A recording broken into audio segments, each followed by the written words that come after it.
Nah, kita lanjut. Tadi sudah saya jelaskan di video sebelumnya apa itu Symbian dan beberapa hal mengenai Symbian ini.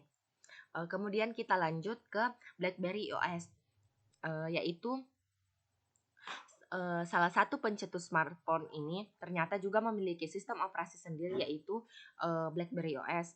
Diketahui bahwa BlackBerry OS ini diluncurkan tahun 1999 oleh BlackBerry Limited di perangkat buatan mereka. Salah satu keunggulan dari BlackBerry OS ini pada saat itu adalah fitur browsingnya, game dan juga aplikasi BlackBerry Messenger yang banyak digunakan orang-orang. Kemudian, selanjutnya itu ada di poin ketiga, yaitu QNX. QNX adalah salah satu sistem operasi mikrokernel pertama yang sukses secara komersial. Pada tahun 2020 ini digunakan di berbagai perangkat termasuk mobil dan ponsel. Kemudian produk ini awalnya dikembangkan pada tahun 1980-an oleh perusahaan Kanada Quantum Software System, kemudian berganti nama menjadi QNX Software System. Perusahaan ini berakhir akuisisi oleh BlackBerry Limited pada tahun 2010. Kemudian kita ke poin keempat, yaitu Linux. Linux adalah suatu sistem operasi seperti Unix yang menggunakan kernel Linux sebagai inti dan disertakan aplikasi dan modul pendukung lain agar berfungsi dan bisa digunakan secara utuh layaknya sistem operasi pada umumnya. Linux sering digunakan sebagai sistem operasi untuk berbagai jenis perangkat keras komputer seperti desktop, superkomputer, dan embedded sistem seperti buku pembaca elektronik, sistem pemakaian video, permainan video seperti PlayStation 2, PlayStation 3, dan Xbox, telepon genggam, dan router. Kemudian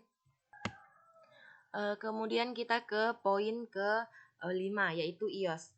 iOS adalah salah satu sistem operasi tertutup yang dikembangkan oleh Apple.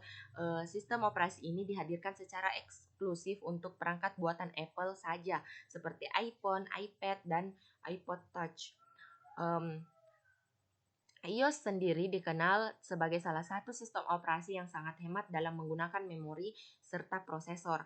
Hal tersebutlah yang membuat sistem operasi ini dapat bekerja dengan baik meskipun dengan perangkat yang dibekali RAM 4 GB saja. Kemudian kita ke Windows Phone. Windows Phone sempat menjadi sistem operasi mobile yang terkenal pada tahun 2010 lalu. Sistem operasi yang dikembangkan oleh Microsoft ini hadir untuk perangkat Windows Phone yang saat ini sudah tidak diproduksi lagi. Karena tidak diproduksi lagi, Microsoft pun juga memutuskan untuk menghentikan pengembangan dari sistem operasi Windows Phone tersebut. Selanjutnya,